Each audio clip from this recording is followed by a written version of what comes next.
जंगल के पास एक घास का मैदान था। एक मोटा ताजा गधा रोज वहाँ हरी घास चरने आया करता था। एक दिन वह बड़े मज़े से घास के मैदान में चल रहा था।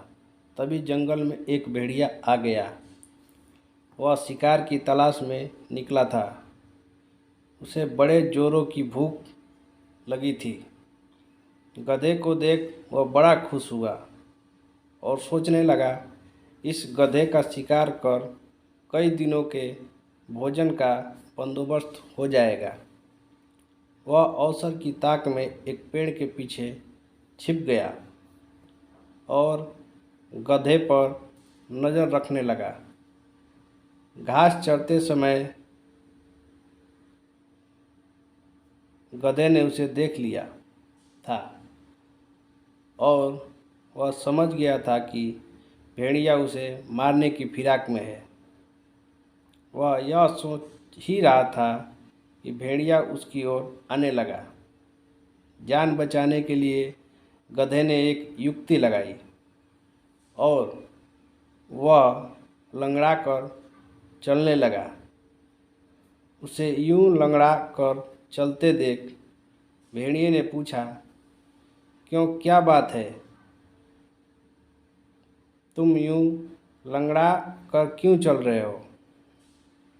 कांटा चुभ गया है, बड़ा दर्द हो रहा है, इसलिए यूं लंगड़ा कर चल रहा हूँ। क्या तुम एक कांटा निकाल दोगे?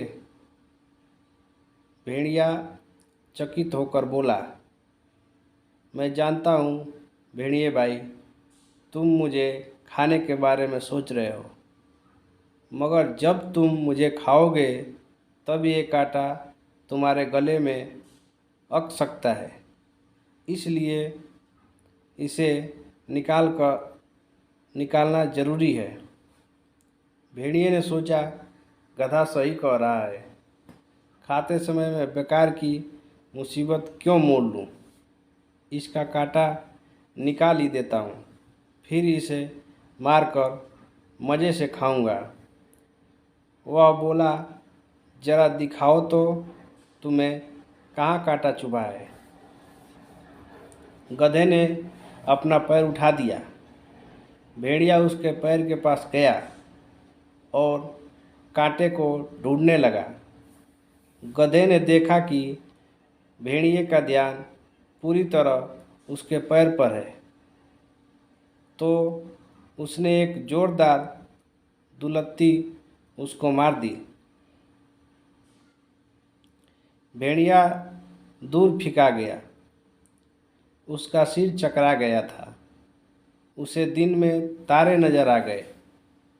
जब वह संभला और उठा तो देखा कि गधा उसकी पहुंच से बहुत दूर भाग चुका है। इस तरह अपनी सूझबूझ से गधे ने अपनी जान बचाई। भेड़िया सोचने लगा, जो काम मेरा नहीं बल्कि वैद्य का था, अर्थात कांटा निकालने का काम, उसे करने के चक्कर में मैंने दुलत्ती भी खाई और अपने शिकार से हाथ धो बैठा।